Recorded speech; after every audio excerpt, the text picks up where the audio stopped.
मी पटकन माझा हात दीराच्या हातातून सोडवण्याचा प्रयत्न करू लागले, पण त्याने माझा हात आणखीनच घट्ट पकडला. त्याचे डोळे विचित्रपणे चमकत होते. मी घाबरून त्याला म्हटले, "धीराजी, सोडा माझा हात. मी तुम्हाला टॉवेल दिला आहे, तुम्ही स्वतःला पुसून घ्या." पण तो ऐकायलाच तयार नव्हता.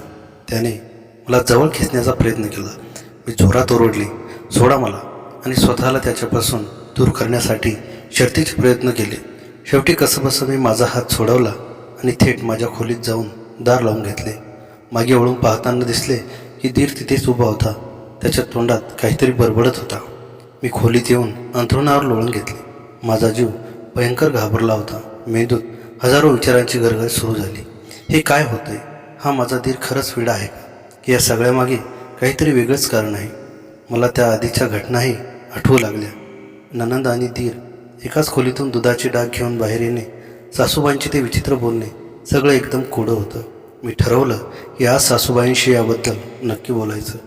संध्याकाळी सासूबाई आणि ननंद बाजारातून परत आले. मी स्वयंपाकघरात जाऊ लागले, पण माझं लक्ष सारखं सासूबाईकडे होतं.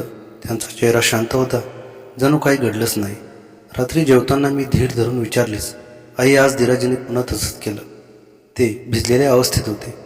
मी त्यांना टॉवेल दिला, पण त्यांनी माझा हात पकडला आणि जबरदस्ती केली. माझे बोलणे ऐकून सासूबाईंचा चेहरा पडला. त्यांनी माझ्या नंदाकडे बघितले. ननंद मात्र जेवणातच गुंग होती. थोडा वेळ शांतता पसरली. मग सासूबाई म्हणाल्या, "रेखा, मी तुला आधीच सांगितलं होतं की स्वतःची काळजी घे. तो आजारी आहे. त्याला काय चांगलं काय वाईट हे कळत नाही. पण तू त्याच्याजवळ गेलीच कशी?"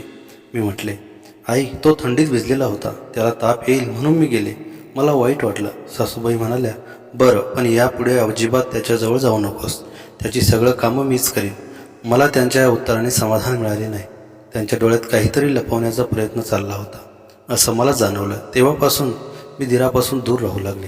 पण माझ्या मनात शंकेचं पोखर निर्माण झालं होतं. मी माझ्या नवऱ्याशी फोनवर बोलताना त्यांना याबद्दल सांगायचा विचार केला. पण सांगेन कसं? तुझा भाऊ माझ्याशी असं वागतो असं सांगणं म्हणजे त्याला दुखावल्यासारखं होईल, आणि तो दुसऱ्या देशात असल्याने तो काहीच करू शकणार नव्हता.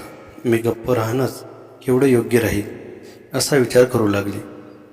एके दिवशी दुपारी सासूबाई घरात नव्हत्या. ननंद शेजारच्या मैत्रिणीकडे गेली होती. मी स्वयंपाकघरात काम करत होते. अचानक माझा धीर स्वयंपाकघरात आला. त्याच्या हातात दुधाचा ग्लास होता. तो मला म्हणाला, "ताई, दूध द्या." त्याचे बोलणे ऐकून मी चमकले. तो ताई म्हणाला होता.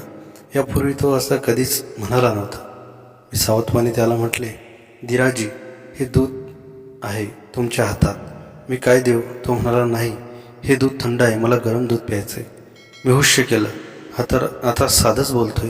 मी त्याला म्हटले, "द्या ते ग्लास मला, मी गरम दूध करून देते." त्याने मला ग्लास दिला. मी दूध गरम करू लागले. एवढ्यात तो मागून येऊन माझ्या अंगावर झोपला. मी भेदळून ओरडले, "धीराजी," पण त्याने मला घट्ट पकडलं. दूध गरम करण्याच्या चुलीवरचा गॅस जळत होता. मी कसंबसं स्वतःला सोडलं आणि गॅस बंद केला. मागं वळून त्याच्याकडे पाहिलं. त्याच्या डोळ्यात आता वेगळंच वेड होतं. तो मला म्हणाला, "तू खूप छान आहेस. मला तू हवी आहेस." हे ऐकून माझ्या पायाखालची वाळूच सरकली. मी समजूत काढत म्हटले, "धीराजी, मी तुझी वहिनी आहे. तू माझा धीर आहेस. हे बरोबर नाही." पण त्याने माझं ऐकलंच नाही. तो पुढे सरकला. मी भीतीने थरथर कापत स्वतःचा बचाव करण्यासाठी प्रयत्न करू लागले. तेवढ्यात समोरून ननंदचा आवाज आला, "भैया." ती पटकन आत आली आणि त्याला ओढत खोलीत घेऊन गेली. मी तिथे स्वयंपाकघरात भिंतीला टेकून बसले. माझे डोळे भरून आले.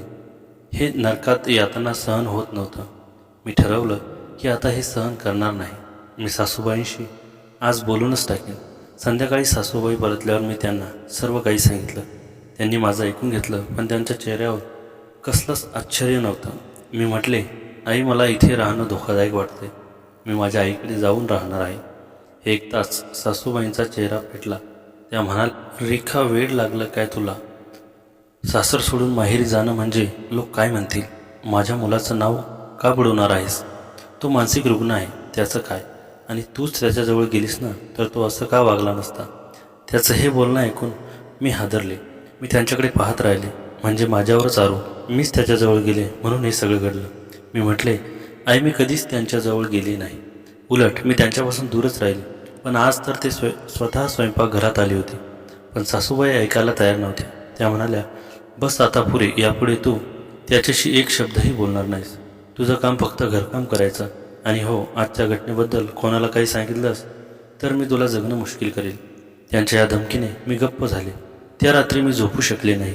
मला माझी आई, माझं माहेर आठवू लागलं. माझं लग्न लावून देण्याचा घाईत आईने किती मोठी चूक केली होती त्याची प्रचिती आता येत होती. दुसऱ्या दिवशीपासून मी अगदी सावध झाले. स्वतःला नेहमी झाकून ठेवू लागले.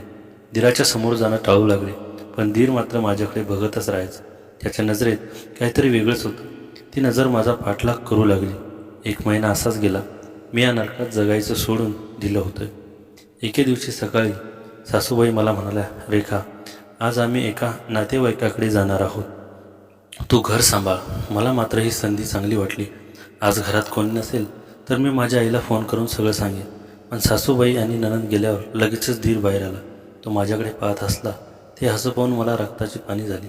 मी पटकन खोलीत जाऊन दार लावून घेतलं, पण दाराला कडी नव्हती. मी जोरात दार लावून धरलं. तो बाहेरून दार ढकलू लागला. त्याची ताकद जास्त होती. मी ओरडले वाचवा, पण ओरडण्याचं कुणी येणार नव्हतं. शेवटी दार उघडलं गेलं. तो आत शिरला. मी कोपऱ्यात बसून रडू लागले. त्याने मला उठवलं. मी त्याच्या पाया पडले. म्हटले, दिराजी, मला सोडून द्या. मी तुमची वहिनी आहे. तुमचा भाऊ परदेशात आहे. त्याच्याशी विश्वासघात करू नका. पण त्याच्या कानावर काही पडेना. तो माझ्याकडे वेड्यासारखा बघत होता. अचानक त्याचा तोल गेला आणि तो जमिनीवर कोसळला. त्याला असलेला अपस्माराचा त्रास, मानसिक आजारासोबतच त्याला हा त्रास असल्याचं मला नंतर कळालं. उफळून आला होता. तो जमिनीवर तडफडू लागला. मी घाबरून गेले. त्याच्या तोंडाला फेस येऊ लागला. मी काय करावे ते सुचेना. मी धावत जाऊन शेजाऱ्याला बोलवलं. शेजाऱ्याने येऊन त्याला सावरलं. हॉस्पिटलमध्ये नेण्यात आलं. संध्याकाळी सासूबाई हॉस्पिटलमधून परतल्या तेव्हा त्यांच्या डोळ्यात राग होता. त्यांनी मला विचारलं, हे कसं झालं? मी सगळं सांगितलं, पण त्यांनी माझ्यावरच आरोप केला की तूच त्याला भडकावलं असतील. मी म्हटले, आई, मी काहीच केलं नाही. तो स्वतःच माझ्या खोलीत आला, पण त्या ऐकायला तयार नव्हत्या. त्या म्हणाल्या, यापुढे तू आमच्या घरात एक पाऊलही टाकणार नाहीस. मी माझ्या मुलाला सांगेल आणि तुला घटस्फोट देईन. मी हादरले. मी म्हटले, आई, माझा काय गुन्हा आहे? पण त्यांनी उत्तर दिलं नाही. काही दिवसांनी माझ्या नवऱ्याचा फोन आला. तो खूप रागात होता. त्याने मला शिवीगाळ केली. म्हणाला, तू माझ्या भावाला का त्रास देत आहेस? तो आजारी आहेस, त्याच्याशी असं का वागतेस? मला त्यांचं हे बोलणं ऐकून खूप वाईट वाटलं. मी त्याला सत्य सांगण्याचा प्रयत्न केला, पण त्याने माझं ऐकलंच नाही. तो म्हणाला, आईने सगळं सांगितलं. तूच खोड्या घालत आहेस. मला तुझ्यासारखी बायको नको आहे. एवढं बोलून त्याने फोन ठेवून दिला. मी रडत बसले. माझा संसार मोडतोय, पण मी काहीच करू शकत नव्हते. सत्य कोणाला सांगेन तर कोण ऐकेल? सासूबाईचं बोलणं खरं वाटेल. माझं खोटं. मी या निर्णयावर पोचले की मी इथे राहून आता काहीच हाती लागणार नाही. एक दिवस संधी साधून मी माझ्या आईला फोन केला आणि रडत रडत सगळं सांगितलं. आई ऐकून सुन्न झाली. ती म्हणाली, बेटा, तू लगेच इथे. मी येते तुला घेऊन. दुसऱ्या दिवशी आई आली आणि तिने सासूबाईंशी बोलण्याचा प्रयत्न केला, पण सासूबाईंनी तिला अपमानित केलं. म्हणाल्या, तुमच्या मुलीला सांभाळून ठेवा, तिला संसार करता येत नाही. आईने काहीच बोलणं पसंत केलं नाही. ती मला घेऊन माहेरी निघून आली. आता मी माझ्या आईकडे आहे. माझा नवरा एकदाही विचारपूस करायला आला नाही. सासरकडून कोणताही संपर्क नाही. मला काय करावं ते कळत नाही. पण एक गोष्ट नक्की आहे की मी पुन्हा कधी त्या नरकात जाणार नाही. माझा नवरा जर माझ्यावर विश्वास ठेवू शकत नसेल तर त्याच्यासोबत राहून मी सुखी राहू शकत नाही. कदाचित हीच माझी नियती असेल. पण मी ठरवलं आहे की मी आता शिकेन, स्वतःच्या पायावर उभी राहीन. कारण मला हे कळून चुकलं की या जगात स्वतःखेरीज कोणी सोबत नसतं. स्वतःच्या पायावर उभं राहिलं तर खरं सुख मिळू शकतं. आणि हो, मी स्त्री असल्याने कधीही हार मानणार नाही. तर मित्रांनो, कथा आवडली असेल तर लाईक, शेअर आणि सबस्क्राईब नक्की करा. धन्यवाद.